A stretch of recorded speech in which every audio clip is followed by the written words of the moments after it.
I'd we're be like, "Hey, going. hobo, pass the butter, man," and he'll like answer to it. Like he's like, "Okay." Alright,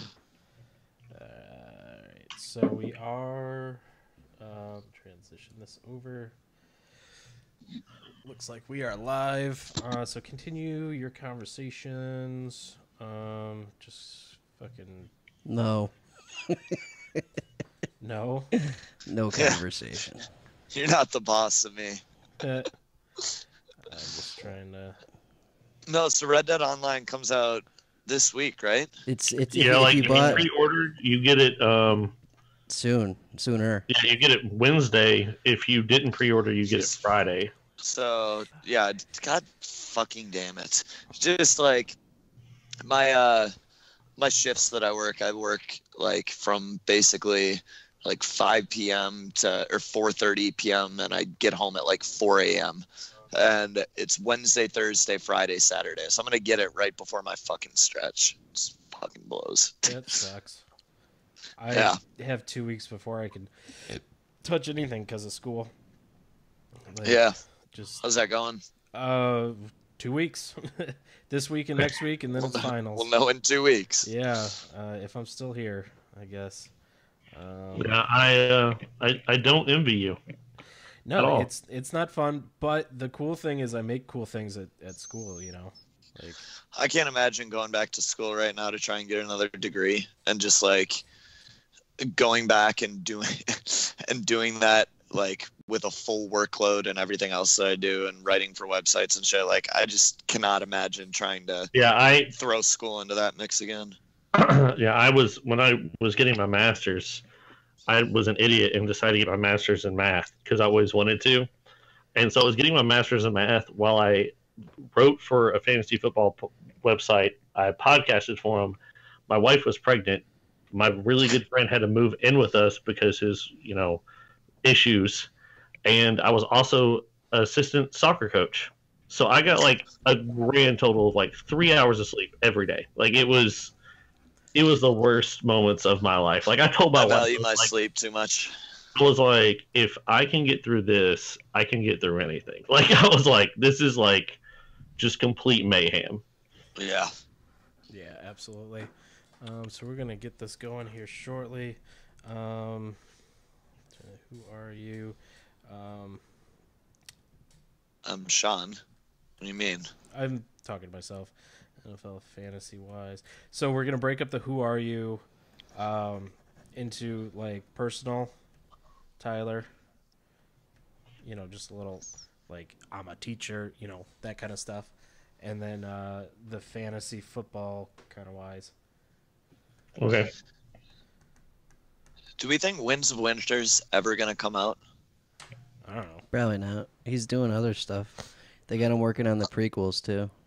I think he didn't know. show. I think he didn't know how the story was supposed to end, so he's just waiting for HBO to finish it for him, and then he's just gonna write the story of HBO's Game of Thrones. Right. That makes sense. Okay, so we are good. Welcome everyone on the Periscope Twitterverse. I should probably have it pulled up here just to make sure that it's working properly.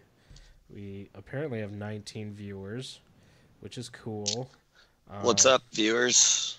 Yeah, we aren't going to be taking questions on the show, but you get a little sneak peek into what the IDP guys are behind the scenes a little bit here. We are a weekly show on IDP, fantasy football, joined with Tyler Gee, NFL. Follow him on Twitter. And all of that jazz. I think I need to turn up my... Turned up. There we go. All right. Still working on this. Okay. So let's launch into it.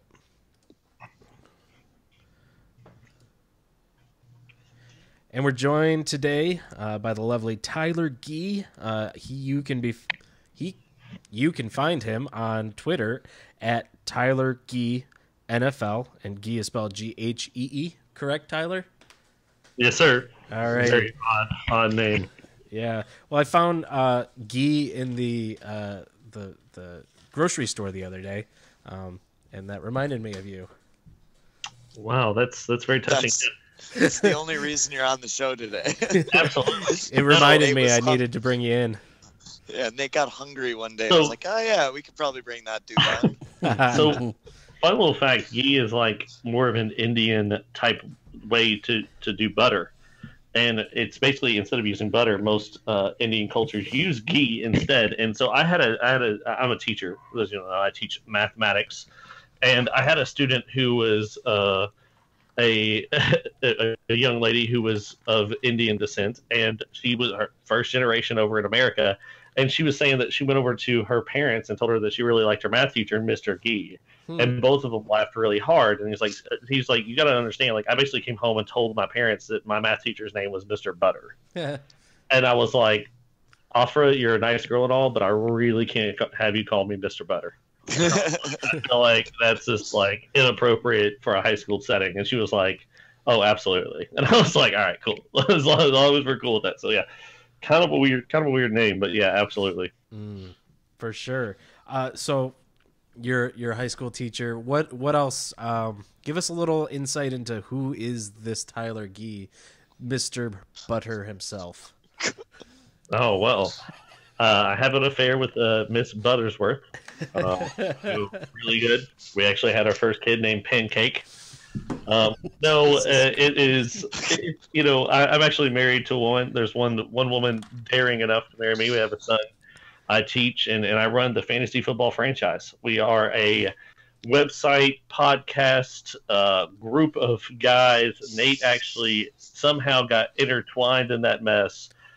He came on to partially edit for us, and then it turned into, I love you, Tyler. You're the best thing ever. And then now I'm getting these weird photos at 4 a.m. and, just the usual. And you're not the only one. Oh, I know. I see it's a group chat. And no, it's valuable time. I send you my job all at once. We're taking the whole word of open relationship to a whole nother level. We're just adding them into the group chat, so we just know what's going on. But I never agreed to be a part of this relationship. I just get assaulted with these pictures daily. Welcome to 2018. Grow up. There's going to be some dick pics. All right. So, anyways, but no, it's a great group of guys. I get to play, talk fantasy football with my two best friends from since I was 6. So. Wow. Yeah, we have been together for a long time, and so we love it. We try to do the best job we can, but check us out, thefffranchise.com, and we got a Twitter at F3Pod. Shameless plug. Yeah, I listen to you guys every week. You're like one of the only offensive podcasts I listen to. You guys are good. Yeah, we generally send all of our offensive questions to you guys too. So if any of our listeners out there ever wonder why we always go, hey, check, ask the F3 Pod that offensive question. Well, this is why. It goes directly to this guy here, wearing the fantasy football franchise T-shirt. Well, you got your IDP guy's hoodie, and I just felt like I was out of place. And now that you just said those nice remarks, I had like a single tear running down my cheek, and not even the one on my face. And snap. What? Okay. Anyways, this is what you can expect and more from the franchise. It's not far off from what you get here, other than we have colorful language. Yeah, no, you guys keep it PG-13, but the shenanigans is always entertaining. I enjoy it. Well, I always tell people all the time, they're like, you all have such good chemistry, and, you all just have this flow to you, and blah, blah, blah. I'm like, dude, we've been recording this we've been talking fantasy football for 7-8 years. Yeah. We just started recording it this year. Like, that's all that happened. We all are beer brewers. We brew beer. And we used to sit around and smoke cigars and brew beer and talk fantasy football. And finally, somebody was just like, y'all should just put some mics up and start dispersing this. And so that's literally what it was going to be, was just us talking fantasy football and have a little Twitter, little twit skis, and tweet out some things and stuff. And next thing you know, like websites and writers and Nate and just good God, we don't even know. It just blew up, and Well, we just it's- are like, I love how you separate Nate from the writers. You have writers, and then you have someone who considers himself a writer, but they're really just Nate. I'm in an advising role. I just pop in when I see something wrong, and I go, "Hey, you should fix it and do it this way." you better not, son. Like he's like from the Great Gatsby. Hey guys, the Roaring Twenties are coming here soon, and don't think that I won't be talking like Great Gatsby the whole time. But it's great because Tyler's road, his podcast, we had a similar road that way too. You know, John and I have been friends outside of the pod for 10 years, and he got me into fantasy football, and it's just kind of like this was the foreseeable end to our, well, maybe not end, but like path towards in our fantasy football.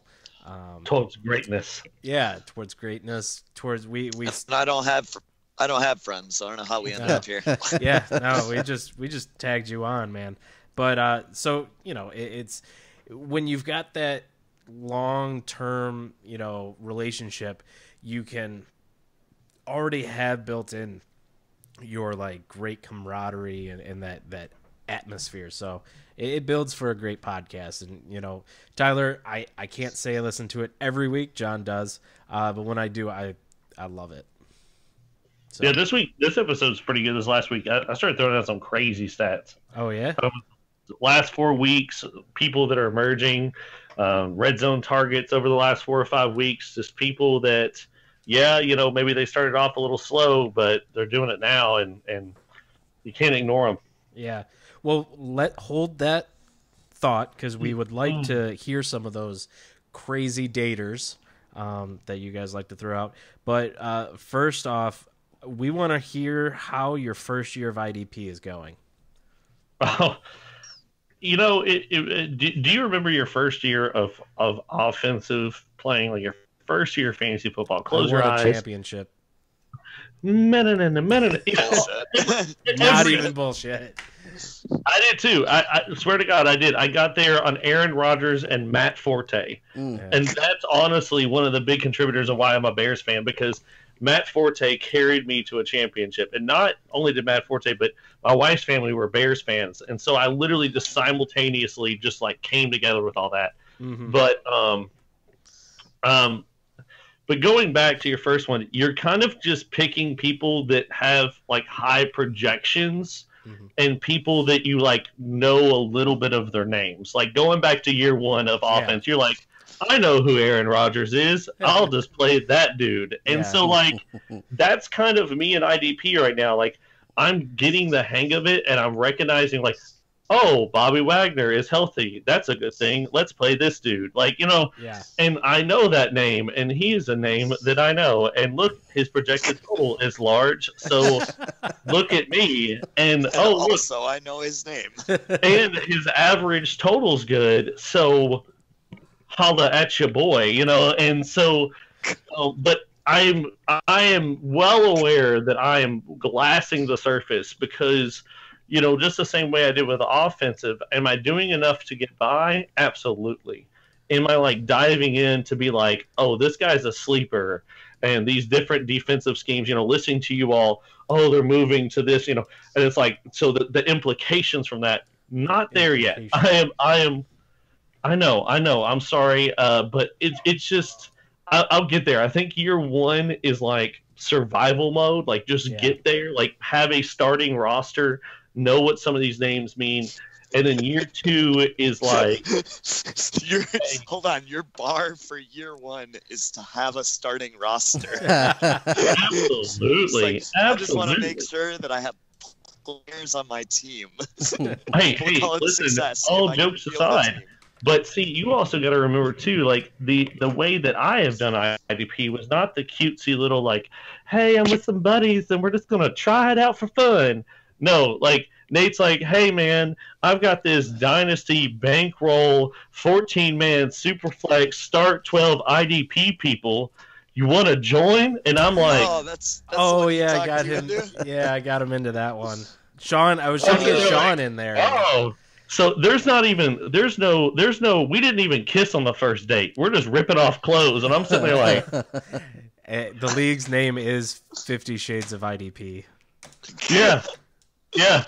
I mean, so if it tells you how I didn't just like dip my toe in IDP. So when you were like, oh, your goal was to have a starting roster, yes. Yes, in a bankroll league with 14 or 13 other people that play IDP on the reg, and me just like that one white guy, hello guys, here to play some of that IDP all these new kids are talking about. Hello, kids. That's literally what was happening. And so, I've done okay in that league. I don't know. I honestly couldn't even tell you if I'm making the playoffs. But I've done some things and stuff. The best part of that league was I wasn't even there for the initial draft, so I have no running backs. And every single time somebody says something, they're like, you have no running backs. Oh, do I not? Well, let me tell you a little thing about what happened. Is that I wasn't there for the running backs. The best running back that was available was Jordan Howard when I showed up. Okay? So I literally have A.J. Green, Antonio Brown, and OBJ because I just bought all the wide receivers. Just bought them all. And then right before I joined this league, don't worry, I joined another IDP league that was a Devi IDP league with a bunch of people that are like Tyler Gunther and some other like high key people that have been in the industry forever. So these are no like Katie Flower from Under the Helmet, like just so I'm like, cool. Like I'm just gonna jump in and click on some dudes, I suppose. Like. And it's also Debbie, so keep that in mind. I'm drafting college dudes. Yeah. So I just, it's not just IDP. It's like, have you looked at some defense at college recently? I have not. I apologize. I have messed up. So it's just a mess. So that's how your first year has gone. In summary. Absolutely. I went from the 40-year-old virgin to like running a pimp house. Like that's literally like what happened over this summer. Like I went from I know what IDP is to like, hey, people are asking me IDP questions, and that's why I point them to you all, because I'm like, listen, I play it, but like I don't know what I'm doing. If it's not one of the 20 people's names I know, I don't know. Look at their projected points, bro. Look at them. Don't, because they're wrong. Yeah. They're so bad. I know. I've come to find out the hard way. Yeah. We're surviving. We are surviving. We are getting along in that league. I'm getting along in other leagues with it, so we're IDPing. Nice. There you go. Nice. I am in that 14-man league. I'm 6th. I will take 6th place. Yeah, that's not bad. Yeah, for sure. It's a pretty cutthroat league. Yeah. So getting more into your wheelhouse, give us some of those interesting daters. So the offensive surprises is kind of where we want to go here, and then we'll go into dynasty deals if you want to stick around for this. So what are some of the things you've seen on your perspective, your side, the offensive side, that has surprised you this year? I think that some of the things that have surprised me has been, how quickly, once again, I think these rookies have come to fruition. I think last year we tried to justify this is a unique class, Alvin Kamara and Hunt and all of these rookie quarterbacks or running backs just came out of nowhere. And now all of a sudden we have Nick Chubb and we have,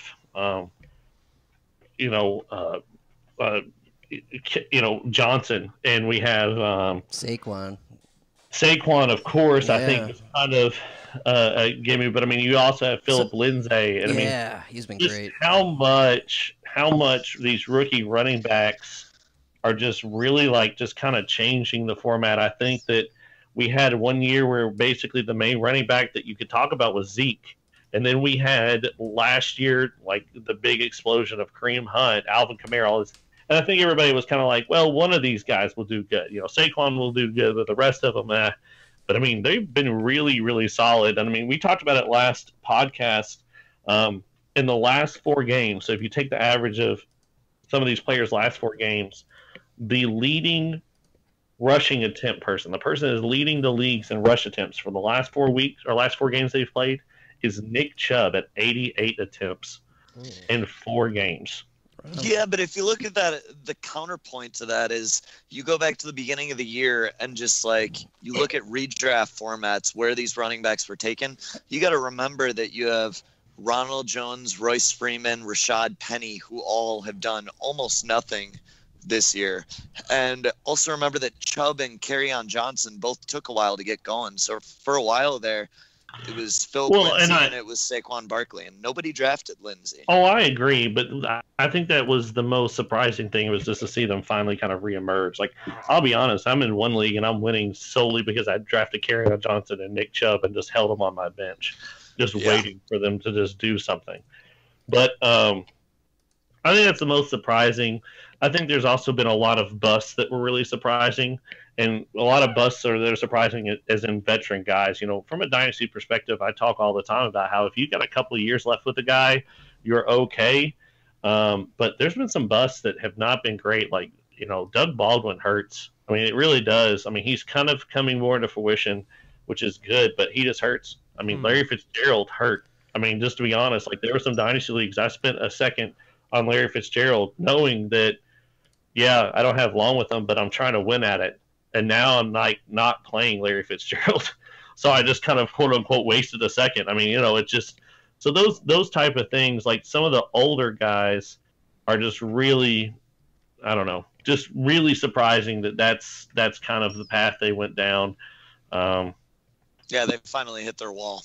McCoy this year too. Yeah, LaShawn McCoy. I mean, I just felt like there was a lot of veteran players, some tried and trues that you were like, okay, you know, I can rely on this person. Yeah, they're old, but they're going to help me score points.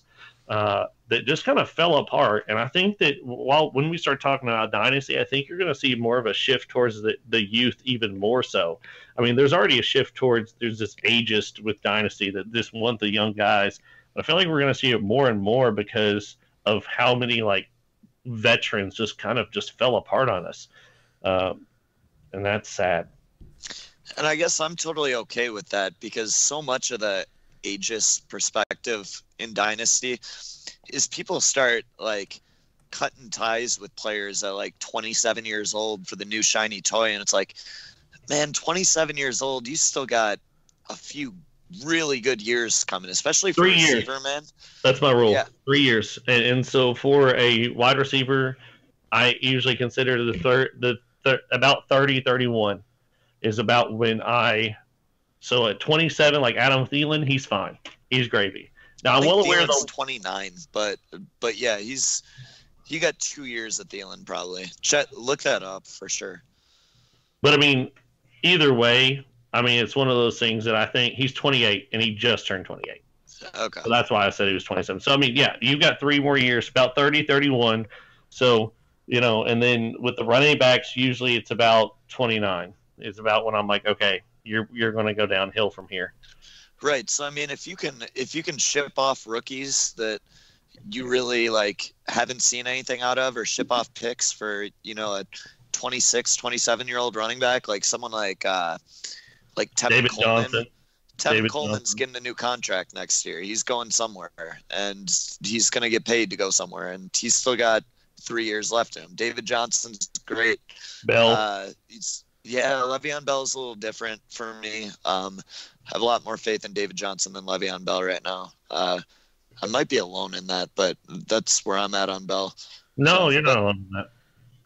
But yeah, there's plenty of really good running backs that you can ship off for those new young players. And it's just something where if you can find a player that's performed well up until their age 26, 27, you know that you have a gem there, because realistically, like most guys don't last until as like gems from their 21 to 26. You know, you see a lot of guys that play well from 21 to 23, 24, and then they're gone because they were a flash in the pan, you know? Yep. Mm-hmm. Yep. So kind of moving on into the dynasty deals, who do you see out there that should be targeted now so that, like, by the time the next season comes around, you're getting a good value. I mean, I think that one of the people that I just think it's just obscene is just anybody injured right now. If you're not running at it, and honestly, if you are running at it, I saw a deal was, hey, do you want a early first round pick or Cooper Cup? And it was pretty dead even. And I was like, I can't get behind it. I know that, whenever I was talking on a podcast and Cooper Cup was doing it, I said, hey, I would pay 2 first round picks for Cooper Cup. And I stayed with it. I had a team I was rebuilding with. I had 5 first round picks. I mean, I literally just gutted the whole thing from top to bottom. And someone, I went out and said, hey, 2 first round picks. They were both like, one was mid, one was late for Cooper Cup. And the guy was like, sure. So, but now I'm seeing where because he's injured, he's going for a first. That's just insane to me. I think that he is a great quarterback or a great wide receiver with a great quarterback. I don't know. I couldn't imagine. I think he's just a freaking steal for a first rounder. I think that once again, you're talking about those first rounders that just didn't work out and blah, blah, blah. Well, same boat here. Yeah, it's the mystery box scenario where if you're trading the 108 for Cooper Cup, the question is, in this upcoming draft class, would you draft Cooper Cup knowing where he's at with the 108? And the answer is absolutely yes. Like, if you could go back to the draft that Cooper Cup went in and say, would you spend the 104 on Cooper Cup? The answer is probably yes there too, Yeah, so he is and anybody else, honestly, kind of in the slump. I think AJ Green's a great buy too. He's just so low, and a lot of it too is because, everybody's kind of upset with him being hurt. Now Andy Dalton's hurt. This whole season's maybe a wash. I don't know if AJ Green comes back. He is 31, so I mean he's older. But if I can turn around and get AJ Green for a late first, early second, I think that's a freaking steal, especially with the type of production he has. But it goes back to the AJ Green owner and what he's wanting. And, I want to pay a late first, early second, but will the person give that up for that? We kind of talked about that, me and Sean here just a little bit, just talking about like the disconnect, I suppose, between the two. Mm. Yeah, absolutely. Well, cool. So let's kind of, wind this conversation down a little bit and talk about something near and dear to your heart. Maybe not so much Sean and mine, but how about them Bears? Oh, man. Me and Nate have kind of talked about it in passing in our chat, but I am just excited.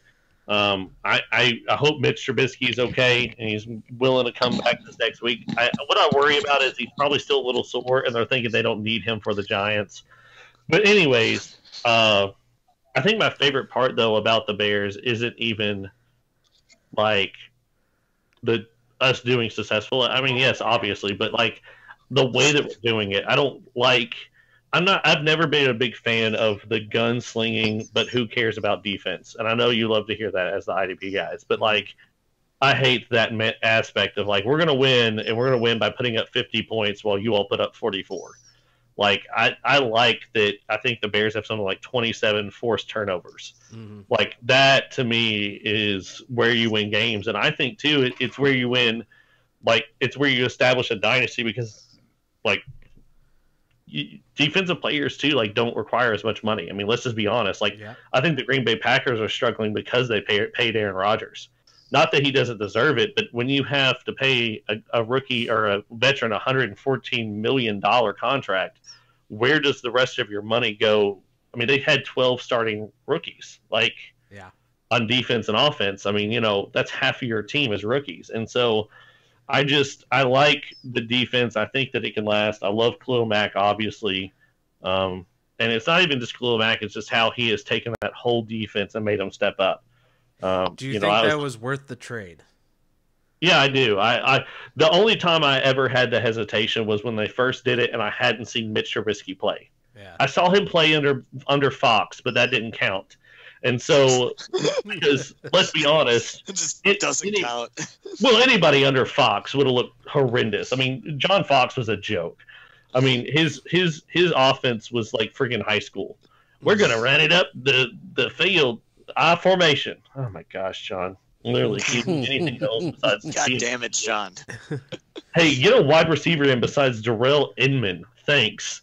And it was just a joke. And so, that was what I worried about. It was almost kind of like I tell people that this year the Bears were very similar to the year before the Rams. And the Rams are a better team. I'm not trying to say, but you had a new young buck kind of coach. You had a quarterback that had played underneath a terrible. I mean, there was just a lot of similarities. And until I saw Mitch Trubisky be fine, that was what I was worried about. Because when you give up 2 first-rounders, then that means, he better be your franchise quarterback because we don't have the picks. Yeah. Do you think Mitchell Trubisky is good, or do you think that he's just serviceable with a team that has a really good defense and a ton of offensive weapons? No, I think he's good. I think that he gets bigger than he's supposed to be. So many Bears fans make him out to be like a great quarterback, and I don't think he is a great quarterback. I think he's a good quarterback. There's plenty of other quarterbacks outside of just forget fantasy, outside of just real fantasy, real football. There's plenty of other quarterbacks I would rather have. I would argue that he's the worst quarterback in the division. Outside of fantasy, I would much rather have Matthew Stafford, and I know you would love to hear that as a Lions fan. But I mean, I think he is a better quarterback. We wouldn't love Matthew Stafford on the Bears, though. How about? I know, but Kirk Cousins? I would even like him above Kirk Cousins, just because I feel like Kirk Cousins. The only problem that Kirk Cousins has ever had, in my opinion, is he's the momentum quarterback, and the fact that if things are going bad, then he lets them keep going bad. So you got Mitch in probably the 20 to 25 range then. I put him above that because I rank him that in the NFC, in the NFC North, but you really start chipping away at everybody else. I mean, is he better than Bortles? I mean, Bortles is elite, but Bortles is what I'm elite. saying. I mean, he's better than Bortles. He's better than the Jets, Rosen. I mean, I can name at least 15 people that he's better than. So I literally would put him, if you were to say out of all the teams, I literally would put him in the middle. Okay. So, do the Lions still own the Bears, or is that a thing of the past now? It's over now. Yeah. Right. Yeah, you let Chase Daniels beat y'all. Right. What is that? Right. And I mentioned this on Twitter a few weeks ago, but I am very impressed with you and Rob, the way both of you guys have handled the success this year. You guys have won with class despite all the crap coming at you from everyone.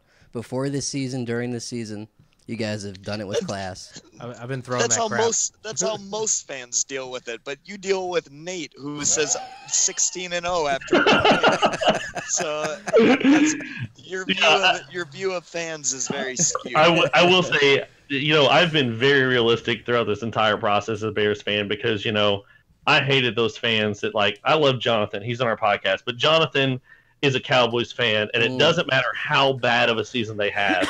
People literally always be like, "Well, if we just win out, we can make the playoff." I'm like, "You just suck. It's okay. You just suck. It's this the year before they had Zeke and Romo was hurt and blah blah blah." He was like, "Yeah, but if we just stop, Jonathan, it's just a wash. The whole season just sucks. You suck. It's fine." You suck. Your team sucks. Yeah, as a Bears Life fan, sucks. Your job sucks. I've just dealt with Jay Cutler and all this garbage. Right. I'll tell you also, this is a pet peeve of mine, man. I went to go buy some some Bears hoodies, freaking sold out. And I'm like, where were you a-holes 2 years ago when Smoking Jay Cuddy was our quarterback? Where were you? Raise your hand, because I was there. I was there with my Jay Cutler jersey, pissing myself. That's where I was. Where were you? I will be honest that even up until this last, before Thanksgiving, I was still making playoff scenarios for the Lions. My favorite thing is John has said very minimal this entire thing and just starts dying.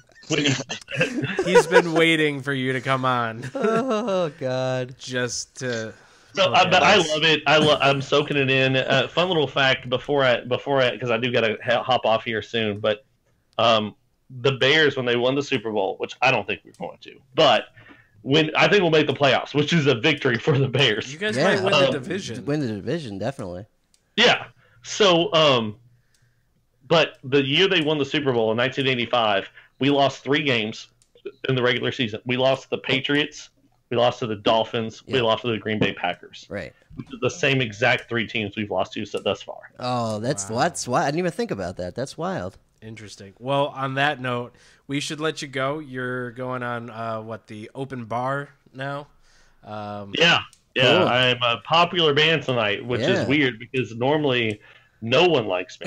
And Somebody else went to the grocery store today, is what happened. Someone saw Guy in the aisle. Yeah. But butter me up, baby. well, Tyler, it was a pleasure to have you on. Everyone out there, make sure you go and follow him at Tyler Gee NFL and at F3 Pod. Tyler, glad to have you on. Hopefully, it won't take another 3 months to do this again. Well, to be fair, most of it's been me. You've been like, "Hey, let's jump on." Cool, and then I tell my wife, and she's like, "Oh, how dare you have fun?" And then so it's been me. Well, me in quotation marks. For those of you that can't.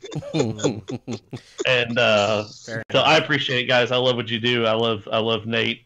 John, you're okay. No, I'm joking. But no, you guys are great, and best of luck. All right. Yeah, thanks, man. Thanks for coming on. Yep. All right, see you. Yep. All right, so the recording is good. Obviously, we're still live, but we will just Hi, Mom. we'll let you go, Tyler. Hey, quick question before you go. Did you get any of those property matches off the ones I gave you for Flacco, which is, in hindsight, a bad move?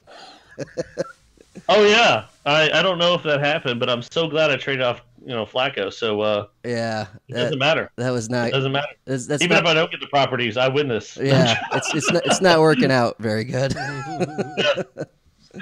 No, it's okay. I had somebody in another league be like, "Hey, does anybody have a quarterback to spare?" And I was like, "I have Blake Bortles." Like, they were like, "Oh man!" Hey, and I was like, you want it. We know you want the Bortles. Come on, get it, baby.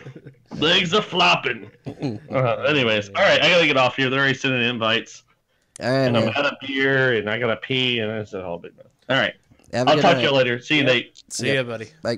See you guys. See you, John. See you, John. Alrighty, so let me just fix some stuff here real quick. Yeah, Sean, that crazy league we're in, they've got like monopoly properties that you get Yeah, for like achievements. That's what I heard. Yeah, and I've got Dak Prescott and Derek Carr were my Superflex quarterbacks all year. So I traded for Flacco like 3 weeks ago. Prescott's actually been a pretty good fantasy quarterback. No, yeah, he's been this year. decent because he'll get you that rushing yardage, the occasional rushing touchdown. He's been okay. Carr has been dog shit. So right before playoffs, I was trying to grab Flacco, and that was like right before he got that injury that like took him out completely. Yeah, and I don't think he's getting the job back now. No, I don't think so either. But whatever. I traded property to get him, so it's not like I lost anything huge. Right. But So do we want to take a quick bogey break? And, Yeah, sure. okay, we'll be back in 5. Yeah.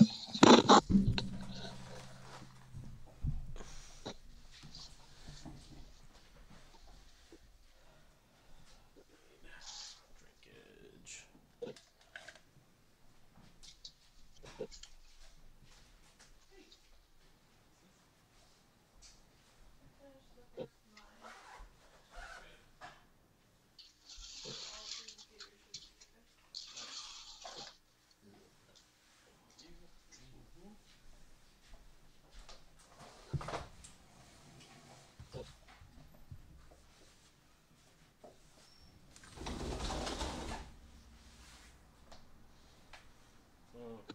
I guess I should have made a be right back.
Was that John that just got back?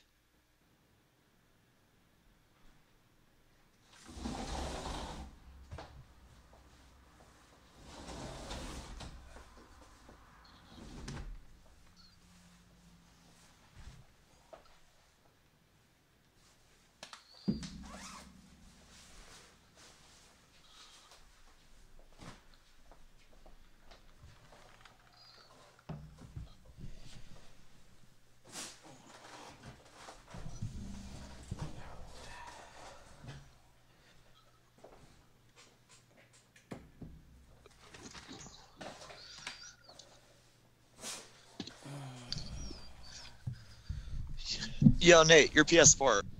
Nate, your PS4, right? We have both. Red Dead PS4? Yeah. Yes. Both. Tight. So when Red Dead Online goes, we're gonna play together. Yeah. That sounds like fun. Let me see here. Hold on. Yeah, what have you heard about that? I haven't... We still live? Yeah. Well, on the whatever thing. Periscope. Yeah, what have you heard about that? Anything good? I know nothing about it. I guy- have a ton of faith in it because of how much care they took with the actual game. Yeah. And because they did a really good job with GTA and GTA Online. Yeah, there's gonna And be. they've been updating it constantly, so Right. Yeah. I'm sure there'll be like bank jobs and heists and gang wars and shit. That'll be cool. So a buddy of mine on Facebook said that he jumped on the online already, and he said it's everything you'd want it to be. He said he's only gotten a little bit of time in it, but he said it's gonna be amazing. Nice. So tight. let me just check our watch your ears. Mm-hmm.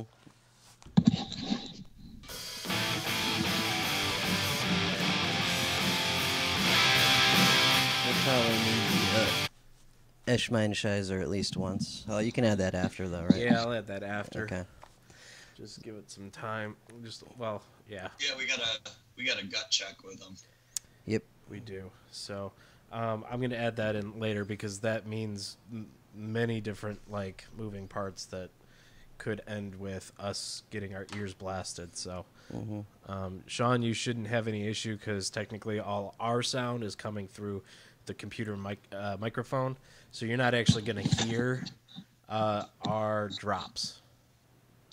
How sure are you? You didn't hear anything. I've already tested it. All right, tight. We're good. Yeah, we're good. So basically, I've got all our notes down here. John, how many news and notes do we have? Like 10 to 15. Okay, just so that I know. Like, They're all injuries. yeah, just so I know when to put the drop. Because I don't have the last. The last one will be Reuben Foster into the Redskins. Okay, so I'll just mark that. I had that down anyways. Yeah. Which is fucking Redskins. Yeah, well, I'm sure we'll have plenty to say about that. Unbelievable. Mm-hmm. Change your fucking name. Just change your name. Like, that's the end of it. It's so simple. Just change your fucking name. Yeah. I just... So this question, with all the craziness from Sunday, Sean, do you have something other than Hugh to talk about? I'm taking Cordell Patterson's package. Yeah. Grab. I'm gonna talk about that Vikings Packers brawl. Did you see Okay. that? Not quote brawl. Did you see it or no? I watched the game. I don't remember that though. What happened there? Oh no. It was a video. Oh from yes, the from the stands. Yes. Yeah, Okay. Yeah, okay. I'm Yep. talking about that. Okay, 'Cause- that works. Yep. Perfect. Okay. Starting off, we've got a ad read for Clipcast. We have a partnership, kind of partnership with them. We're on their service, so in exchange, we're giving them ads for 5 weeks. So that includes all of our streaming and podcasts. So I'll hit that right at the top, and then we'll launch into this. So everyone good to go? Mm-hmm. All right. All right, welcome back to the IDP, guys. This is episode 63. My name is Nathan. I'm joined as always, with Johnny. Hey. And Sean. What's up? So at the top of the show, I just want to mention that we have partnered with Clipcast. They are a Google search for podcasts. This is you type in a player's name into their search bar, and it searches through all of their podcasts that are hosted on their site and pulls clips of where those players are mentioned. So if you want to hear about Matt Milano and you search in there, it'll pull from the IDP guys all of our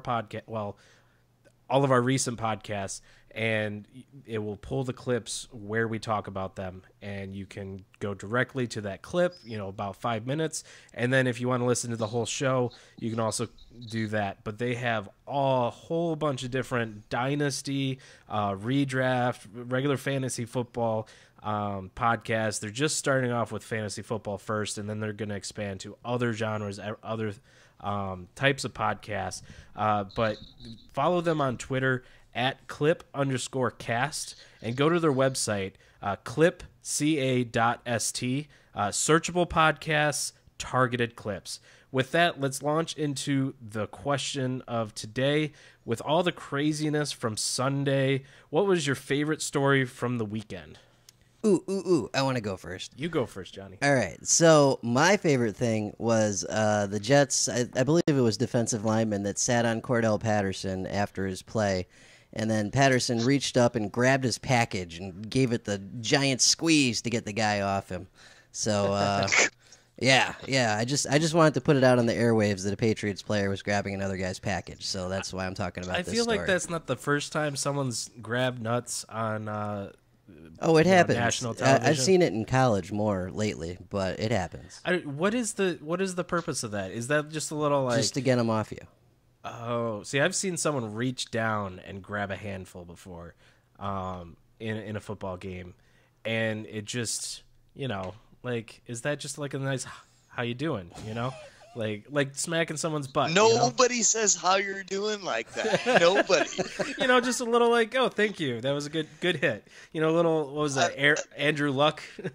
No. That was a very good. There's no how you doing. How you doing? And I'll grab your dick. No, that's not how that works. Right. Right. Trying to figure out okay, is his bigger? No, that's a Dwight Howard thing, but not in the NFL. No, we're not going there. 6'11" bottom. That's all I have to say. Proceed. Alrighty. So Sean, you want to go with your story? Oh no, I got two. You go first. Okay. So my favorite story from the weekend was Hugh Jackson losing to the Browns on the Bengals.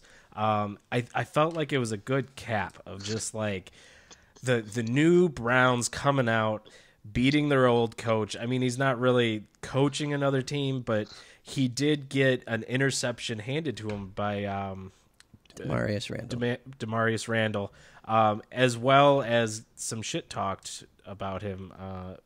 And Baker denied him the hug too. Oh, right, yeah. That's that. So there's some obvious bad blood, and I mean, I can. There we go. We got the Sean here showing the Baker Mayfield shirt. Pretty good stuff there, but I just thought it was a good story. I liked it, and as kind of I don't want to call myself a sympathetic Browns fan, but I guess I kind of am. It was good to see them kind of come out and beat their old coach. I like that. Yeah. All right. Well, my first one was going to be Hugh Jackson. So my second one is the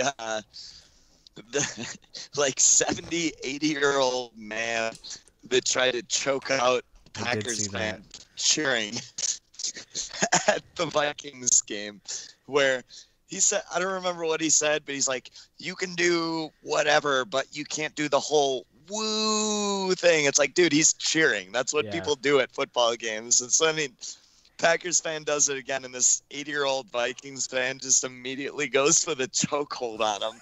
And this lady a row back starts screaming at him like, you can't do that. You can't grab him. You can't touch him. And he's got this look on his face like, oh my God, I'm old and someone's yelling at me. Nobody's yelled at me before. I don't understand what I'm doing wrong. And it's like, oh my God, this is so perfect. And you had a bunch of Eagles fans then on Twitter being like, oh yeah, we're the shitty fans. And then my favorite one was some Vikings fan being like, this would never happen at a Vikings game, not realizing that this was a Vikings fan doing this. It's just, everything about this whole thing was just priceless, because when all the Vikings fans were complaining about the Eagles fans last year, it was like, man, I have seen this from you guys when I've gone to Vikings games. Like, this happens at stadiums all around the United States. Like, you guys aren't special. Nobody's special. This is what happens when people drink and go to football events. Yep. Because people are fucking idiots. Yeah, so when I that's the reality of it. When I first saw that video, the guy who gets choked out is sitting, and it looked like a kid at first. Like, I thought this old man was yelling at this kid and then starting to choke him. And then, you know, the guy stands up and he's like towering over the old man. I was like, how? He was probably like 22 years old, though. But good for him for not hitting him. Yeah, because, like, right. Most of the time someone tries to choke you out, like, punches are thrown after that. You don't do like, yeah. This kid started getting and then just kind of threw his hand up like, I don't know what's happening. This is really bizarre. I've never been choked by an 80-year-old man before. So yeah. I'm sure most of us can relate to that. It was that, you know, what the hell mean, you know? Yeah, what's going on here? Why is this man so old, and why is he choking me? Yep. Yeah, that's pretty ridiculous.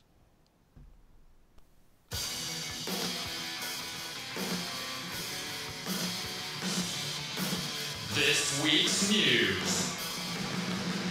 Okie dokie. A lot of news this week. None of it good, really. Unfortunately, it's all injuries. All right, so we'll start with Andy Dalton to IR. Jeff Driscoll. Is it Jeff Driscoll? O'Driscoll. The old Driscolls. Damn old Driscolls. Someone Driscoll to start with Tom Savage to back him up. Sean, do you have any interest in this Driscoll guy for Superflex or not?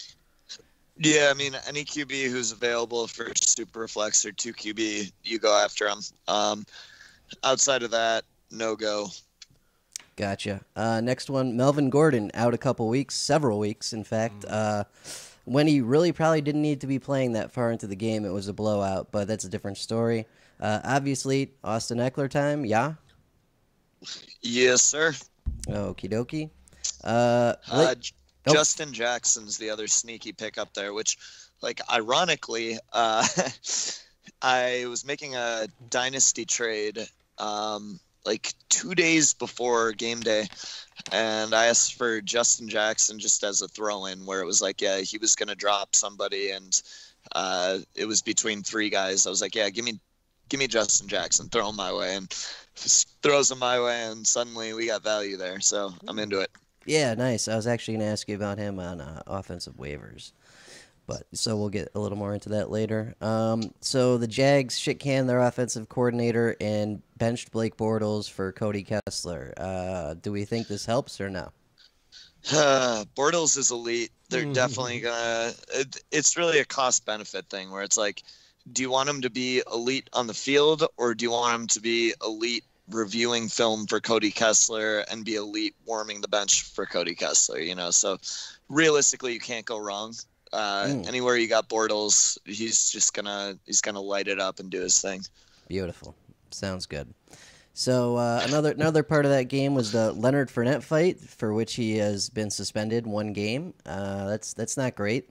I mean, whether it's like a little nagging injury that takes like a couple months, or a fight, this guy just can't stay on the field. He has not been what everyone's hoped for this year so far. No, he hasn't. Realistically, though, like if you're borderline playoffs and you needed Fournette, you're kind of fucked. If you had Fournette and you were going to make the playoffs anyway, this is actually great news, because it means that you get another week of Leonard Fournette health, and it just kind of like waiting it out, less chance for injury, more chance to get himself totally right, ready to go for playoffs, championships, all that. So realistically, unless you were a borderline playoff team that really needed Leonard Fournette, which if you're a borderline playoff team that had Leonard Fournette, you probably got by in other ways. So you're probably okay. But unless that's the case, this is probably good news for Fournette owners, which sounds strange, but No, I can see it. That's a good way of looking at it. For your guys' Lions, Marvin Jones to IR. That's not great. Season's over. Season was already over. Yeah. Yeah, Nate's just finally willing to admit it now. So generally, when Nate says season's over, it's been over for about 6 weeks. That's any faith in Bruce Ellington or the other guy? What is it, T.J. Jones or something? I had a lot more faith in Bruce Ellington before Marvin Jones went down because he was filling the Golden Tate role, kind of, or at least what was left of it. Now that Marvin Jones goes down, it's going to be really interesting to see what happens there because they're going to have to move somebody to the outside, and I don't know who that's going to be. Don't think it's Galladay? Well, Galladay's already playing on the outside. You're talking about on the other outside? Yeah. So, like, before you had Galladay and Jones playing outside, and then you had Tate playing slot. Right. Then Tate got traded, so you moved Ellington to the slot, and he was getting a ton of work there in that Tate role, which, like, realistically was not great work for him just because, you know, he had like 6 or 7 receptions, I think, in both his games, but he's going for like 5 yards a catch because he doesn't have Tate's yard after the catch ability. But then you lose Jones and you got to put somebody on the outside. Yeah. TJ Jones has had some experience there.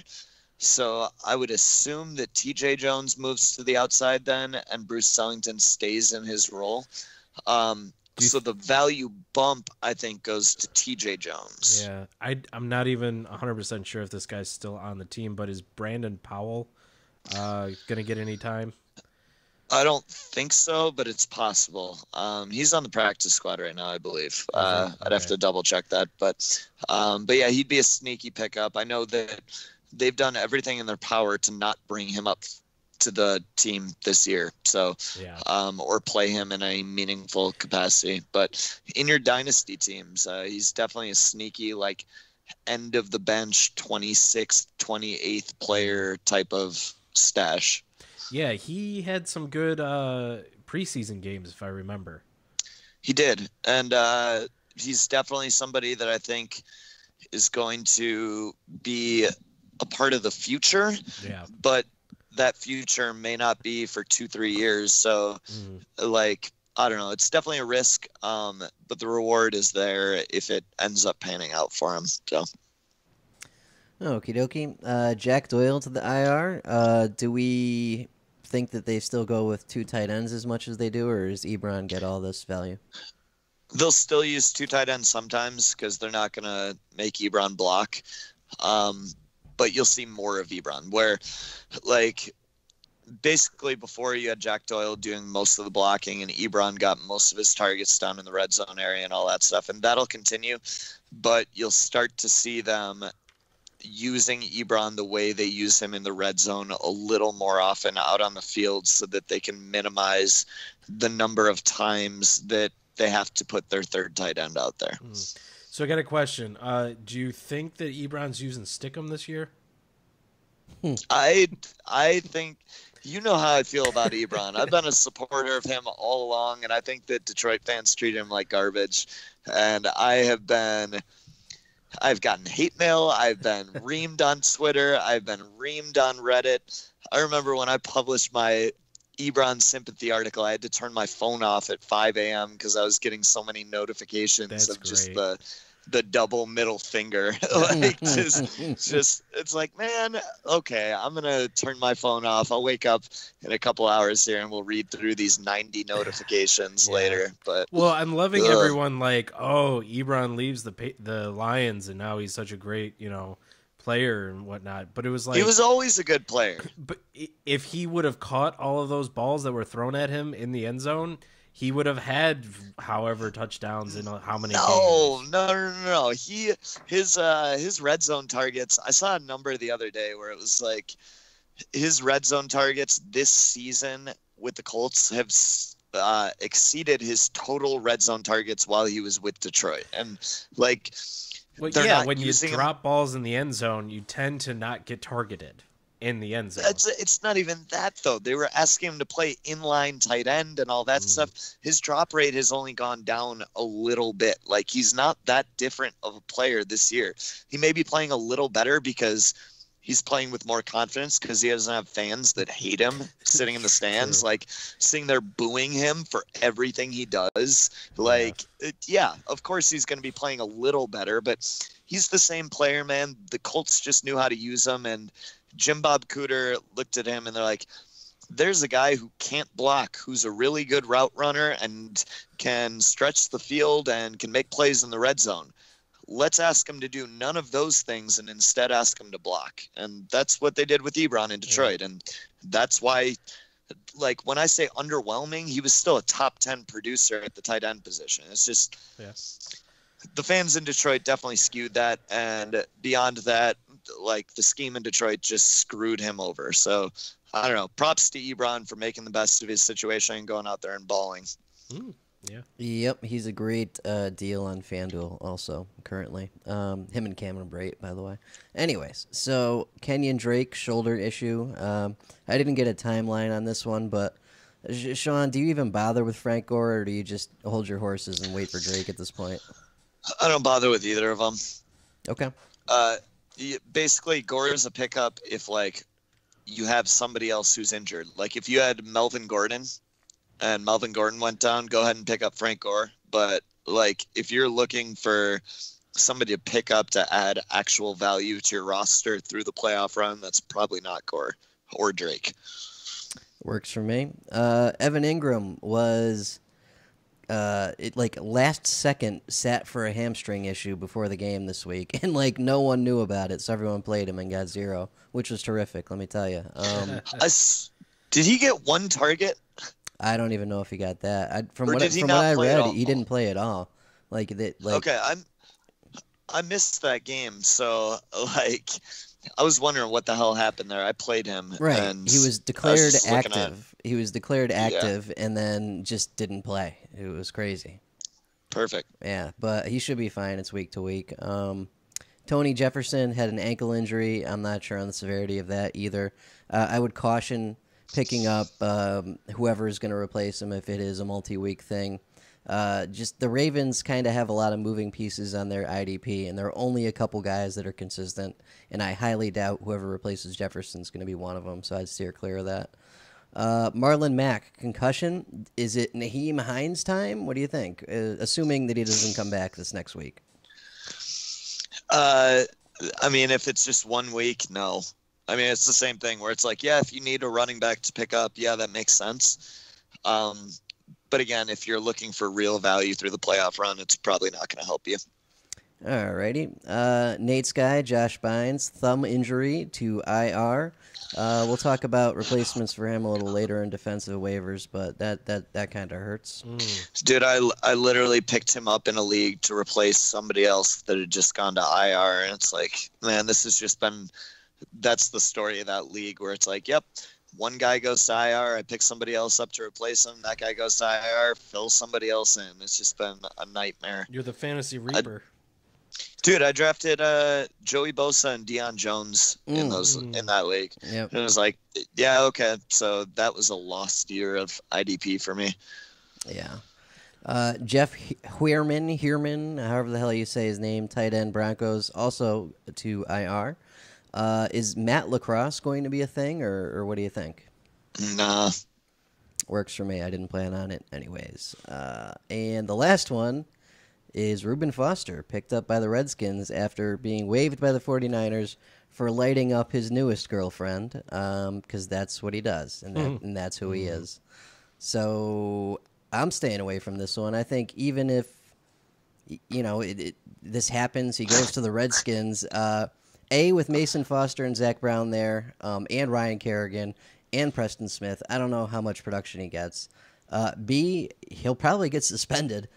Zeke got 6 games for lifting some chick's like shirt up, and some bullshit accusation from an ex-girlfriend that wanted to exploit him for money. This guy lit up his girlfriend, got caught by it in the team hotel, by the way, and did he get arrested for it? Yep. Yeah, he got arrested for it. So I'm willing to bet he'll see at least 6 games. So He may be done. He might be done. So he's useless this season anyway. What do you guys think about this whole Foster thing? Nate, you want to go? Well, I have strong thoughts on this. as fantasy football perspective, as far as who you're starting, because I know everyone out there has questions about him. I mean, he's on a team at this moment. He doesn't have a suspension at this moment. If you are looking at playoffs and you just lost Josh Bynes or anyone, like you just need a fucking warm body, I would grab him. Do you really think he's gonna play a game there, though? But I don't. No. I don't think No. I don't think that he's gonna play. Right. So I wouldn't. Your fantasy future cannot rest on the shoulders of Reuben Foster. But if he does happen to play the game this week, I would only assume that it would be this week. If the NFL doesn't come down this week, it's got to be next week. Yeah, they're gonna want to move fast on this because this is already just a nightmare PR scenario. What's who was that guy in left the Browns to go to Seattle? Yeah, I know you're the financial genius. I forget his name because I've already written him off because he's an idiot. Right. But he did get 2 games in Seattle at least. I think That's different though. That's a Right. different kind of crime. No, I understand. I'm talking about just with suspension looming. But the thing is, when he played his first game for Seattle, do you remember how many snaps he played? It wasn't many, and he didn't do much. This is very true. And that's what's going to happen with Foster too if he does get a game in. I'd be shocked if Reuben Foster had any sort of relevance in fantasy this year. I would be very surprised if he plays this year. And to be honest, I'd be surprised if he returns to the Redskins next year. Yeah, no, I'm looking. I'm assuming that there's going to be a hefty suspension, if not booted from the league, if everything is as it sounds. Where he had this disturbance in front of possibly team management or someone on the team. So because it was so quick, he was gone like that. There was no question. There was no waiting for any sort. There was though. It happened on Friday night. What night did he get? What day did he get cut? Saturday morning. It was. Oh, did he really? Okay. I don't think it was 12 hours. That's what I'm saying. Good for them then. So I'm assuming someone saw it from the team, and if that's the case, this is going to be quick, and we're going to know, by the end of the week that he's no longer anything. But if you are, taking the flyer, if you have the ability, because he might play a game or two until we know. Even if he plays a game or two, though, what's that going to do for you? You're not going to start him his first week, so you have no idea. You have no idea what his snap count's going to be. No, it would be a very boom or bust. If you're that desperate, I got you covered in defensive waivers. True. There. I would say that if you have the question, I'm staying away from him. I have no interest there.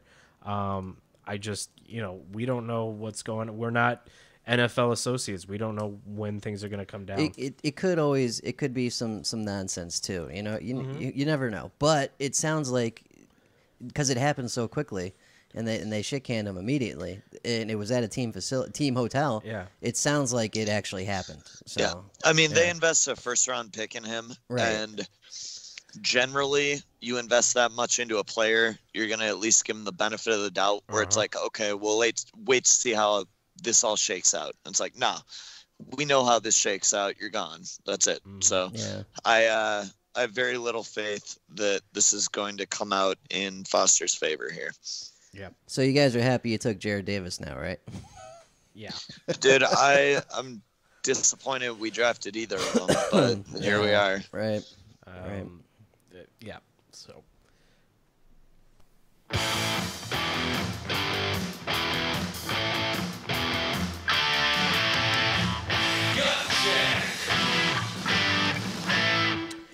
Alrighty, it is time for gut check, and we'll get Sean was in last week, so we'll get his take on these two. And I totally forgot to grab the gut checks. And you didn't grab them.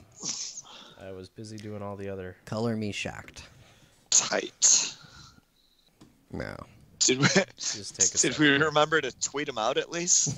Yes, they were tweeted out. Everything's good on that end. We have 4 votes on this one. Yeah. Okay, out of 60-something episodes, I missed it once. Yeah. Dude, I'm so happy that I went balls deep for Christian McCaffrey this year everywhere. Like, my God, what a freaking specimen. Yeah. I've got this crazy league me and Nate playing where it's like 80% of the scoring's IDP, but 20%'s offense, and there's very few offensive spots. So it's like 2 wide receivers, a tight end, 2 running backs, a quarterback, and my 2 running backs are Barkley and McCaffrey. Like, it is unreal. It is unreal. They're both so good. So just scanning through, there is this poll right now that just crossed my my Twitter sphere. Worst announcer in sports: Chris Collinsworth, Joe Buck, Jason Witten. Oh, Chris I'm Collinsworth. on that thread. Yeah, I'm on that thread. Read the comments. It's Collinsworth. No doubt about it. I voted for him twice.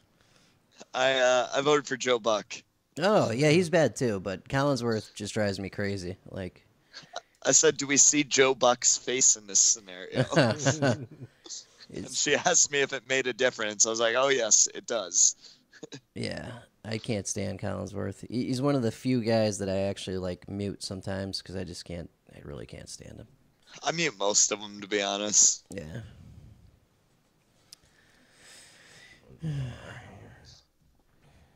Joe Buck just kind of looks at all of us like we're idiots, though, where he's like talking some nonsense that has nothing to do with anything, and he's just looking at us like he's explaining it to morons. It's like, oh my God, please put the camera elsewhere. Stop. Yeah, he's got shiny teeth too. He whitens too much. Shiny teeth. What are you? Which one are you? How we looking? I'm almost there. Just checking which screenshot this one is. Okie dokie. That is the one I wanted. All right. Abandoned ship. Let's make them up. I got him. Let's plop this over here real quick. Let's cut back. What time we got? I'm using my 10:07. tight. So I make sure I make it to last call at the local bar. There you go. Dude, Dalvin Cook's starting to look good again, too. No. Point-wise, he is. We'll talk about him in a bit here. Actually, can you do me a favor? Since I don't have my phone because I'm using it as a camera, can you look up Dalvin Cook's rushing stat line? John, you on It was that? like, Yeah, what, from the last game? yeah, I think it was like 10 for 29 or something like that. Yeah, that pass he caught really made the difference. Yeah, that was it. Yeah. Packers, Vikings. So he had 16.6 points. I wrote that down, and I didn't write down the rest of it. Yeah, 10 for 29 with a long of 9, 2.9 yards per carry. 3 for 47 and a touchdown passing or receiving. God damn, I crushed that rushing stat line. All right.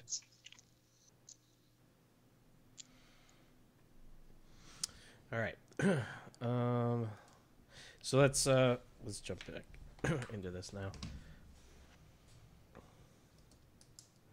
Alrighty, this is the part of the show where we pair 2 sets of defenders and 1 set of offensive players together and talk about them compared to each other, who we would be starting, And then we put that out in a tweet and send it out to everyone in the Twitter land. So let's kick it off with last week's gut checks here. We've got a pair of cornerbacks, Colts Kenny Moore versus the Giants Janoris Jenkins. With 53 votes, 51% went Janoris Jenkins. Wow, that's pretty close. Yeah. Very close. About as close as you can get without being a tie. Mm-hmm. God damn it. So We got a math whiz over here. yeah. Just call Tyler Gee back with his masters in math and just see what he has to say about that. He could masturbate. God damn it. So the second one here is a pair of running backs, Cleveland's Nick Chubb and Cincinnati's Joe Mixon. 193 votes and 65% went Nick Chubb. Wow. Yeah. Nice. And the final one here is a pair of linebackers, Washington's Mason Foster versus Dallas Leighton Vander Esch-Meinscheiße. 119 votes on this one, 84% for Leighton Vander Esch. Yep. I believe it. And we're going to keep going until we find someone that people like less than Leighton Vander Esch-Meinscheiße, which we'll see how long that takes. All right. Today's, we'll start with a pair of wide receivers. These guys are literally a point apart in the league I took this from. First one is Michael Thomas, has played and started all 11 games for the Saints, 86 receptions, 1,080 yards, 8 touchdowns, 2 fumbles lost. Up against Davante Adams, also played and started all 11 games for the Packers, 77 receptions, 1,022 yards, 10 touchdowns, 0 fumbles lost. And for my money, I like Michael Thomas because he's not one concussion away from having, less of a career or a shortened career. I'd have to say that's where my mind was at when you were reading all this out. Dynasty, give me Michael Thomas. This season, give me Davante Adams. He's been more consistent this year, to be honest. I think, I'd have to look back at the numbers, but I think that Thomas has had a couple of down games, and Adams just really hasn't, especially over the last 4 or 5 weeks. Adams has just been way better consistency-wise, and heading into playoffs, I'll take that every week. Yep, and Breeze just keeps finding different targets every week, too. He doesn't really lock in on anyone. Yeah, not in the last few weeks, anyway. Right. Yeah, he was hitting guys I'd never even heard of last week. It was crazy. Okay, second one is a pair of linebackers. First one is Blake Martinez.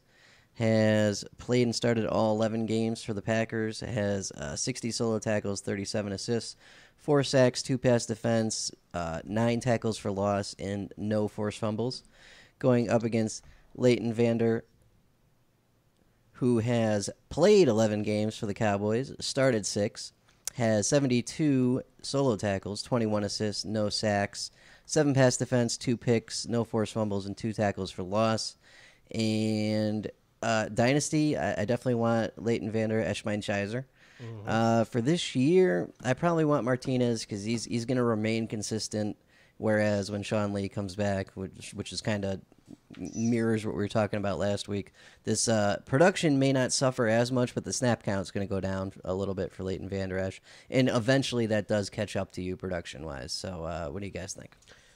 Yeah, I'll agree on this one for sure.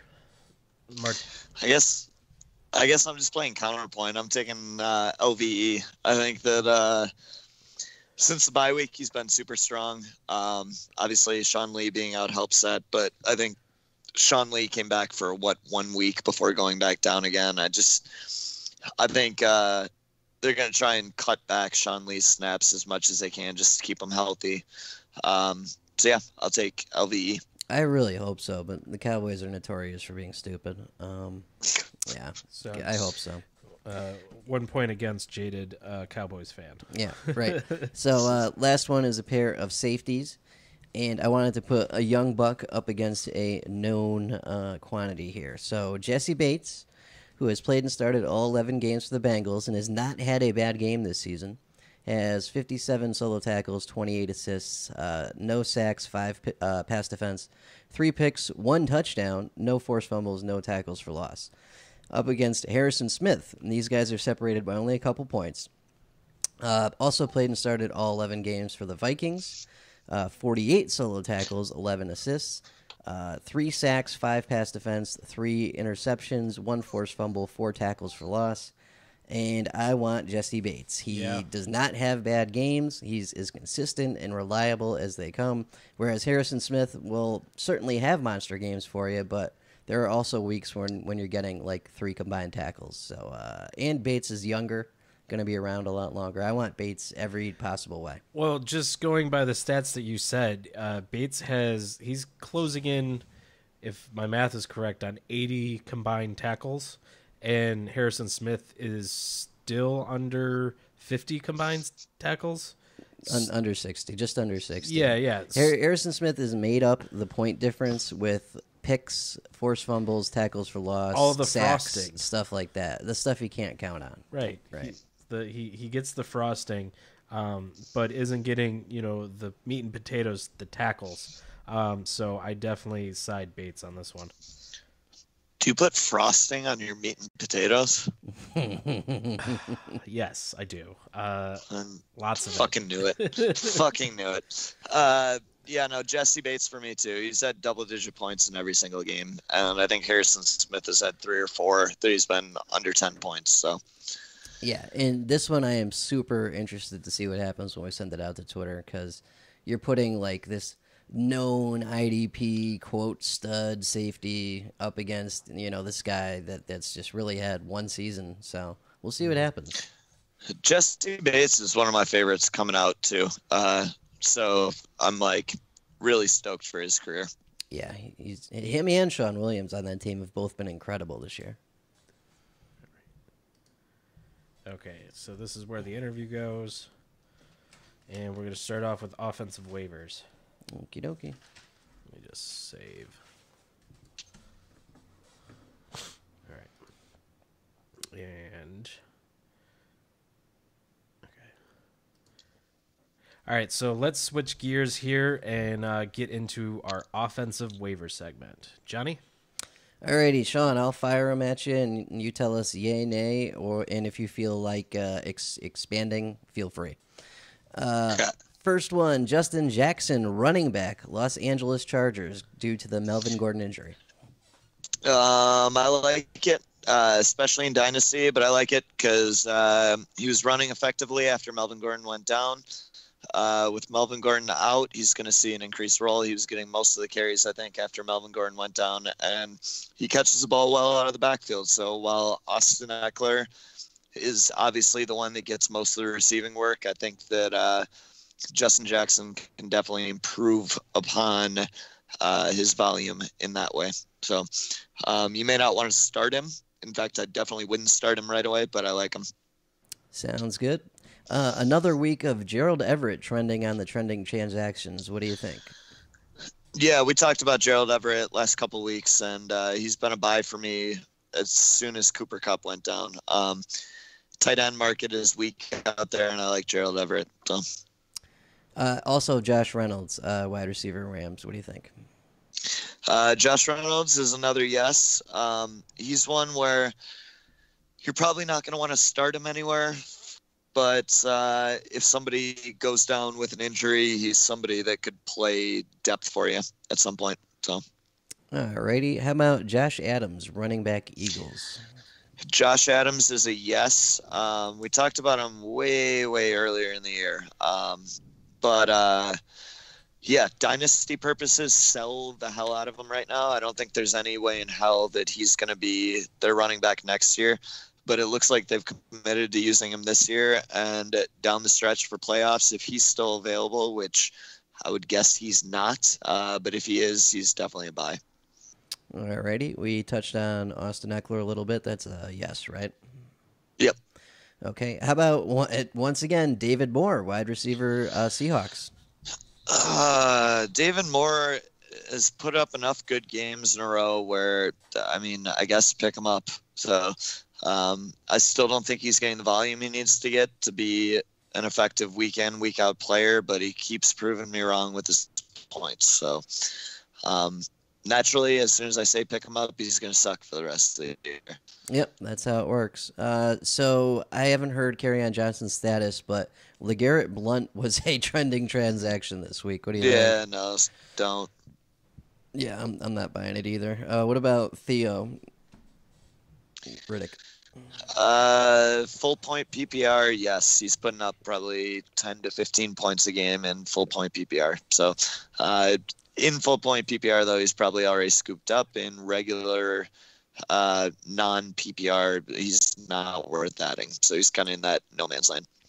Alrighty. How about Gus Edwards, running back, Ravens? I guess so. He's probably gone after last week anyway. I think we talked about him last week, but yeah, if you didn't pick him up last week, he's probably gone. Alrighty. Curtis Samuel, wide receiver, Panthers. I'm going to say no on this one.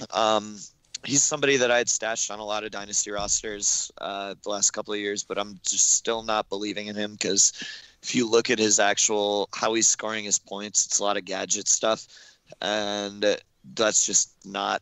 It's not something that you can count on in terms of reliable production week in, week out. And basically at that point, if you have to throw him in your lineup, it's a wing and a prayer. You could end up with 2 points. You could end up with 20. So nobody wants that.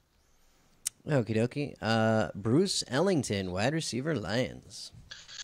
It's just like Curtis Samuel, where it's a maybe. They're about on the same level for me, where like opposite sides of the spectrum, where Bruce Ellington is getting the volume but not the production because he's getting used in that Golden Tate role, and that's only made for Golden Tate. So like 6 receptions for 25 yards doesn't do a whole lot. So his floor is a little higher than Samuel, but his ceiling's lower. Alrighty. We touched on this briefly earlier, but Naheem Hines, running back, Colts. Hines, Gord, Driscoll, Kessler, Lacrosse, no. And Carlos Hyde, no as well. Just no to all of them. Perfect. Rex Burkhead, Patriots, running back. Burkhead's a yes. Okay. What do you think happens with Michelle and James White when he gets in there? I have no idea. And that's why you pick up Burkhead. We don't know what Belichick's going to do. And realistically, you're probably wasting your time picking up Burkhead. But if you're not, you're definitely winning there. So pick him up, see what happens. Alrighty. Last one is Jonnu Smith, tight end, Titans. Yeah, we've talked about him since Walker went down. Definitely like Jonnu Smith. This is, I think, 4 straight games with double-digit points. He's done it in different ways. I think he had, trying to remember, I think he had 3 games where he scored touchdowns and 1 game where he had good volume with like 7 targets or something like that. So obviously the touchdowns are not sustainable, but if he can, work it between those red zone targets and just general volume, he'll continue to be a serviceable tight end in a weak tight end market. So, okie dokie. That's it. Alrighty, let's switch over to IDP waivers.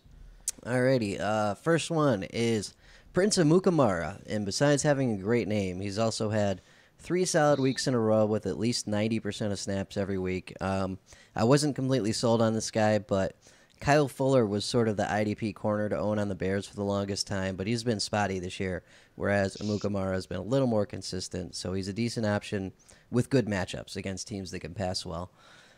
Jeff Heath, safety Cowboys, 100% of snaps this week. Has had 2 out of 3 weeks where he's had been on the top of the box score for the Cowboys, him and Leighton Vander Eschmeinschizer. I'm not still completely sold on him yet, but if you need safety help, he's one of the few guys that I'll cover here that might be doable for a short-term investment. Chidobe Awuzie is healthy once again. He's back to 100% of snaps, and he's definitely playable in matchups against teams that throw the ball well. He's one of those guys that I'm streaming several corners based on matchup. He's in that pool. Foye Oluokun is still a thing, unfortunately, because Deion Jones has been activated off IR, but he's not playing yet. So until he plays, you're looking at 70 to 80% of snaps per game for Foye, and he's led the team in production 2 out of the last 3 weeks. So Is he going to play this week? I don't. I hope so. He could have played the last 2 weeks, but they don't want him going out half-assed, I think. I'm in 6th place in the DLP Champions League. I just finally got Bosa back last week, and I'm just waiting for Deion Jones. I'm just like, I'm needing that right now to just keep me afloat here. Yeah, Bosa had a nice week this week, too. 2 sacks. It was beautiful to see him back in action. Gary thinks that Foye is going to be a thing from now on, though. Like, that when this linebacker core is healthy again, it's going to be Deion in the middle, Foye at weak side, and Devondre Campbell on strong side where it used to be. So Oluokun might be worth just holding on to. You know what I mean? So I'd stash him anyway. Eli Apple had another great week. He's had one bad week since he's gotten to the Saints. The rest have been like monster games. He's getting the playing time. He's getting picked on. He's getting easy tackles as a corner. That's what you want. So definitely play him if you need him. Sheldon Rankins is hot. Ooh, yeah. If you need defensive tackle help, he's the guy for you. He's actually playing more snaps than Snacks Harrison is, and he's produced more than him in the past month, which is crazy because Snacks has had really good games too. So Rankins is looking good if you need defensive tackle help. My note here says flush Miles Jack down the toilet. Yeah. 3 combined tackles on 100% of snaps, and he's sucked all year, so flush him down the toilet. Lorenzo Alexander had a big week because, of course, I told everyone to sit him, but he only played 67% of snaps. That's not sustainable, so this is not going to be an every week thing, so I'd still stay away from him. It's flash in the pan. Shaq Lawson is down to 37% of snaps because Trent Murphy is back healthy. So while it was nice the past few weeks to have Shaq Lawson if you needed defensive end help, that's not a thing anymore. So Was he the one that got in the fight with Fournette too? he might have been. So yeah, that'd be a game suspension anyway. So Yeah, right. Well, I mean, you don't want to play him at 37% anyway. But yeah, he might be suspended. Yep. Denzel Ward, back completely healthy, back playing all his snaps, had a decent game this week, like 4 solo tackles and a pass defense, I think. That's not terrible for IDP corner. He's definitely good if you've got the right matchup. Jordan Evans and Vincent Ray were the guys this week for Cincy. Hardy Nickerson, who was the guy last week, didn't play this week, so they keep you guessing. I would just stay the hell away from that entire thing. Vigil should be back this week or next, and Perfect is still the safest option out of all of them at the moment. But I'm not touching any of these guys. I'm just waiting for Vigil or playing Perfect if I have them. So with Reuben Foster getting cut, that opens the door for Elijah Lee. He only had 67% of snaps this week, but that will go up, and his production was good. He had 7 combined tackles. So if you need linebacker help, he would be playing. I'm not sure if it's weak or strong side. I don't remember what Malcolm Smith is doing, but I'd guess weak side. I'd guess that too because Malcolm Smith's normally the strong side. But yeah, that's a decent investment if you need linebacker help. Jordan Whitehead, safety, Tampa Bay, 11 combined tackles this week on 94% of snaps. That's great, and he's a good option if you need safety help. But Justin Evans was injured and out again this week. When he's back, I assume that these numbers are going to drop a little bit because he's a really good, consistent safety, and he'll soak up some of that production. The direct replacement for Justin Evans, Isaiah Thompson, also had a great game this week, but he'll be gone the second Evans is back, so don't even waste your time on that. Evans is week to week. He should be back soon. A guy that Sam and Gary have been pumping at defensive end, Carl Nassib, who was on the Browns but then got cut, is now on Tampa Bay and has pretty much established himself as the second defensive end on the other side of JPP. 73% of snaps this week, like 2 or 3 combined tackles, a sack, and a tackle for loss, and he's been hot lately. So if you need defensive end help, that's a pretty decent option. Everyone was pissed about Adarius Taylor this week. He didn't do shit, but he did play 100% of snaps, so he'll be fine. It was just a game script thing. It just didn't. The linebackers weren't involved, really, for Tampa Bay. Devontae Bond led the way for them with 4 combined tackles. So that gives you some idea of how little the linebackers were involved. It was both safeties that made the majority of tackles. So Taylor will be fine. You can continue to play him. In fact, I'm continuing to play him. So we're both screwed if it goes wrong. Alrighty. We talked about the Tony Jefferson injury a little bit earlier. I would just stay the hell away from his backup, whoever it is. And I wouldn't play Eric Weddle either. He's super spotty.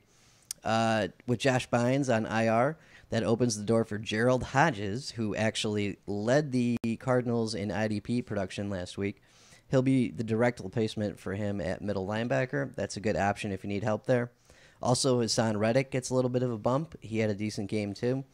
I'm still not fully on board with him, though. He's got the playing time, and he's got the opportunity now, but he hasn't been great all year, so I don't know if I would do it. Raekwon, our buddy Raekwon McMillan, had 7 combined tackles this week, and his snap count was up there. So I guess he's becoming an option, which is terrific. So Nate finally had a good week out of him. Yeah. But no, it's crazy. Everyone put him in at the beginning of the season, and nothing happened for like 2 months, so now no one's playing him, which I understand. So the Anthony Walker drama continues. He had 77% of snaps this week and 9 combined tackles. So, of course, I benched him because of last week's bullshit, and he's back to being good again and back up to where he was snap-wise essentially most of the year. I don't know, though. It's a risk playing him. Buyer beware. Jair Alexander has seriously established himself as a great IDP corner. 100% of snaps this week. Another solid week. Great guy. And just because of the nature of the division they're in, you're going to go against, this is for the future, against Stafford twice, against Kirk Cousins twice. What's his face? Trubisky has been throwing the ball a lot more this year. Jair Alexander is going to get you 6 good games a year to start. And then any team that throws the ball well against them from that point forward is just another game you can play him. So I think he's one of the guys you definitely want for the future of IDP corner. Antonio Morrison actually was right behind Blake Martinez this week for production, which is crazy. Oren Burks only played 10% of snaps, and Morrison had 66%. So it looks like he's becoming the inside linebacker, number 2 on the Packers, but I don't trust him as far as I can throw him, so I'm good. Rashad Jones had his first good game in like a month and a half, which was terrific because no one played him. Yep. I would still rather have TJ McDonald. I think he's the better safety this year. And obviously, Minka will be the dude in the future. Landon Collins had a down year, too. So we lost both our top safeties this year. Mm-hmm. Collins bounced back. He's doing good now, but he started slow. Yeah. He definitely started slow. Yep, that's all I got for this week. Cool. All right, so let's take a look at Week 12 in review. This is a segment where we each pick 3 players, one of them kind of exceeding our rankings, one satisfying our rankings, and one kind of a bust candidate, basically, for the week. So with that, I guess I'll start on this with over. I got Sheldon Rankins. He had a sack, 2 tackles, and 2 for a loss. It was a very good game out of him. And the 2 tackles, 2 for a loss is kind of something that we could kind of expect. But with that extra sack in there, it just kind of raised his level up there to exceeding the expectations. Yeah, he's been really good lately. So my over is Kenyon Drake. It was his first double-digit game since Week 8, and his best game so far this season. So I wouldn't count on it. Right, and then he got the shoulder injury, of course. Yeah. But yeah, he had 2 touchdowns that game. That was crazy. My over is Cameron Jordan, 4 solo tackles, 3 tackles for loss, 2 sacks. I would expect about 2-3 combined tackles, a tackle for loss, and a sack each game out of him. So he doubled or tripled that, which is terrific. Nice. So let's go into a satisfied. Mine is C.J. Mosley. He had 7 tackles and 1 assist. This is about par for what we want to see each week out of Mosley. Getting close to that 10 tackles per game. Yeah, he had a good week. I'm going to go with DeMarcus Lawrence. 2 solo tackles, 1 assist, half a sack, 1 pass defense, and 1 pick, which was interesting. Big man pick. Yeah. And honorable mention to Bobby Wagner, who had 11 combined tackles and 1 forced fumble. Way to go, Bobby. You're picking it up finally. My Met expectations is Dalvin Cook. 16.6 points is about where you're expecting Dalvin Cook now. He didn't get it the way you want him to, but he did get it. I think he was 10 for 29 this week, which is terrible. But he got the points, so that's about the point level you want to expect from him. Yeah. And his touchdown celebration was pretty cool. It was a super cool touchdown celebration. That's celebration of the year right there. Yep. All right, so for under or bust candidate, this week I've got Ashawn Robinson, who had an assisted tackle. That's under. Yeah. Yep. Considering that he's been doing fairly well with Snacks Harrison next to him. Right. I'm going to go with Jamie Collins, who has been super hot lately, but came crashing back to earth this week with 2 solo tackles, 2 assists, and 1 pass defense. This was mostly due to game script. The Cincy run game was pretty much non-existent after the first quarter because they were way the hell behind. Jamie Collins will be fine, especially with Christian Kirksey gone from that team. I'm taking Evan Ingram with 0. Yes, That would be under. that makes sense. Yes. That's under what I expect from Evan Ingram on a weekly basis. Yeah. So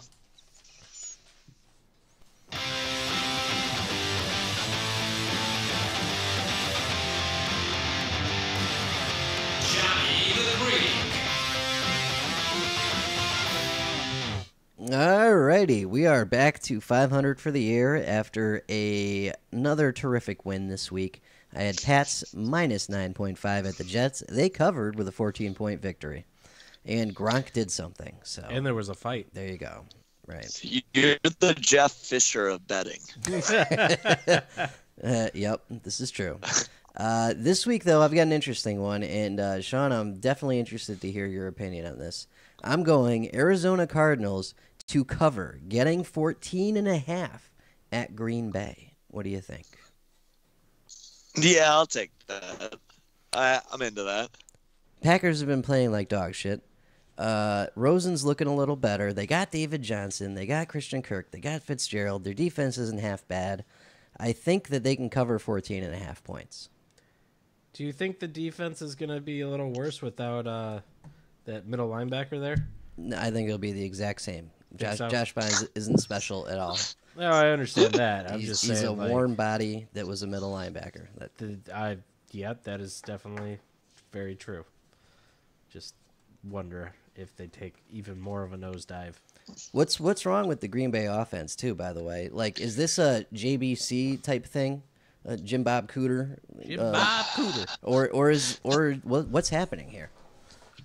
I honestly can't explain to you what's going on in Green Bay, but yeah, I think McCarthy's not a good coach. I think that Rodgers is an awesome quarterback who is not the god that everybody thinks he is.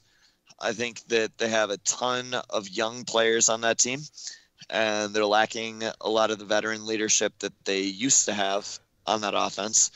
I don't know. It's a lot of bad pieces put together that's just equal disaster. And I think that part of it has to do with the fact that the Bears are better this year. The Vikings are still good. Mm-hmm. And the Lions, who suck, somehow beat them. So Yeah.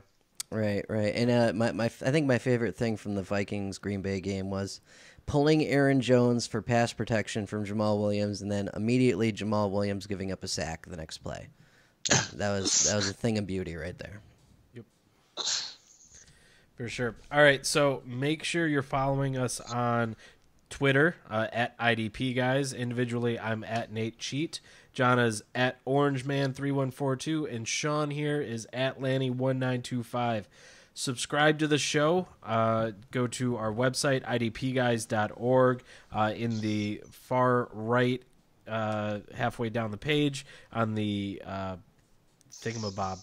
The sidebar. That's it. Thank you. The sidebar is Google Play, Stitcher, iTunes links, as well as an RSS feed so that you can use whatever podcatcher you most desire. Well, so if you'd like to help out the show, it does take some monetary value to put everything together, hosting fees, podcast hosting fees, and the like. You can go to patreon.com/IDP guys, donate whatever, amount you can handle on a monthly basis.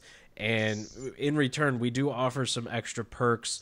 There's a Discord chat that you can get involved in and get a private channel with other Patreon members. There's just numerous things. We're putting together a live stream this week. We put it out for everyone to maybe get a little taste of what you can get. But we do the live stream, and then merch discounts, and merch discounts. We'll do tournaments next year and stuff. And Jesus, train is off the rails. I lasted fairly long this time. It starts with the gas, and then yeah, that's good one. So as well, we've got a live stream we do every Sunday before the games with Gary Van Dyke at HBogart27 himself. It's John, myself, and him just taking your questions. Make sure to check us out. You can find that feed on Periscope or on Twitter. We put it together at about 11. Sean is staring me down and it's freaking me that loud. We do it. Start off at 11. We take all your questions. We hit the inactives and stuff like that, and we just go until we run out of questions. So usually runs to about noon, 12:30, and we push that out everywhere so that you can get to it. So make sure and get involved with our live stream. And with that. Good show. How do we do this week? Shitty. I think I got playoffs in 2 leagues. I'm on track for playoffs in every league except the one that I want to bomb, and unfortunately I made playoffs in that league. I'm playing Gary this week. Yeah, I saw that. And I won my first college title this year. Bam. Yeah. Ooh. Ian Book. Shout out Ian Book, Notre Dame. Thank you. Yeah. So with that, we'll catch everyone next week. Done. All right. Cool. Tight. Yeah, good stuff. That was a really long show. Yeah. Tyler likes to talk. Yeah, he does. It was still only half an hour, really, with him. Yeah, and we had more injuries and shit